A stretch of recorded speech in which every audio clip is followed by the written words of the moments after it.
in this video, we're going to do some examples here where we are finding the limits graphically. So when given a graph, can we find the limit? All right, I am going to assume that you have some prerequisite skills with this, like when it says x is approaching 1 from the left, you understand that it's along the x-axis coming from the left.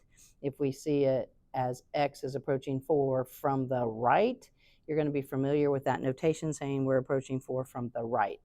And then, of course, as just an extra little review here, as x is approaching -2 there, there is no plus or minus sign, so that means we're going to have to check that limit from the left and from the right to be able to find that one. All right, so let's go ahead and take a look here. We'll just do these in order.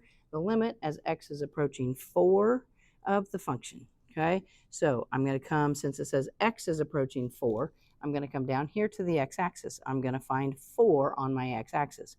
Since it did not specify from the left or from the right, that means I'm going to have to check coming from both directions.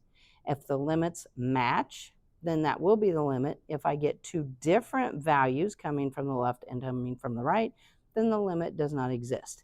So as I'm approaching 4 from the right, my function, as it gets infinitely close to 4, is going to infinity. As I approach 4 coming from the left, the function is getting infinitely close to 4 and also approaching the y value of infinity. Since the value from the left and the value from the right is the same, then the overall limit is going to be equal to infinity, that same number. All right, so the limit as x approaches -2. Again, it does not specify from the right or from the left. So we're going to come to the x-axis. We're going to go to our -2. We're going to approach it from the right. We're going to approach it from the left. When I approach from the right, as I get infinitely close, my function is approaching the y value of 3. Coming from the left, approaching -2, my function is getting infinitely close there to -2. It's approaching the y value of 3 again. So since the value from the left and the value from the right is the same, then that's the value of the overall limit. So I'm going to have a limit of 3. Third one here, the limit as x approaches 1 from the right, with that little plus sign right there.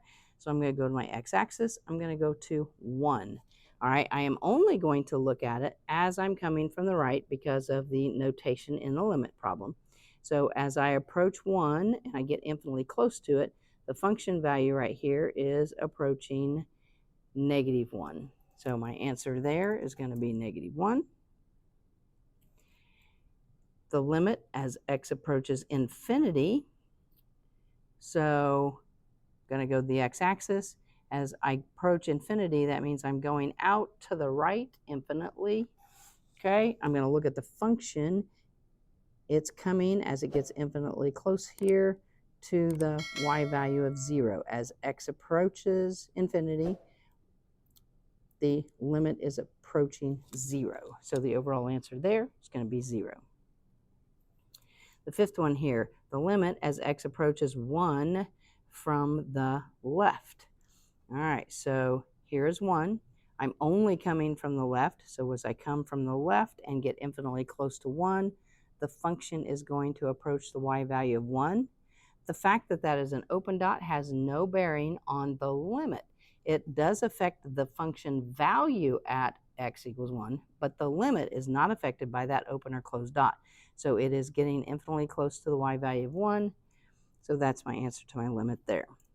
The limit as x approaches 1. So now I've got to check it from the left and I got to check it from the right.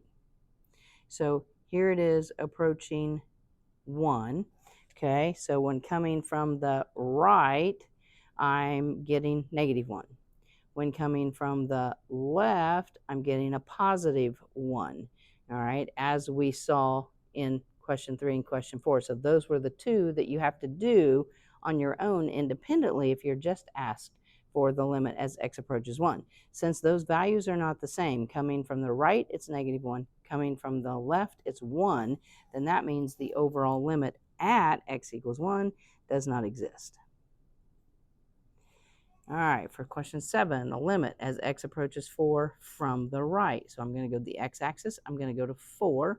This time I'm only going to check it from the right. Coming from the right, as I get infinitely close to 4, the function is going to the y value of infinity. And then also number 8 here, the limit as x approaches 4 from the left. So 4 on the x-axis. As I come from the left, the function is approaching infinity. All right, and we already knew that because we had checked these two when we did the first one, the overall limit. So some questions are going to ask for the left, some are going to ask for the right, some are going to ask for the overall limit, and you've just got to pay attention to that notation, find your graph, go to that x-axis, get infinitely close to that x value, and see what the function is doing. So basically just a really quick review there of finding your limits graphically. This is usually one of the first things that you do in a Calc 1 class, or maybe even at the end of a pre-calc class. Definitely thanks for watching. If the videos are helping, please share with your friends so they can benefit too, and don't forget to subscribe to the channel. Thanks.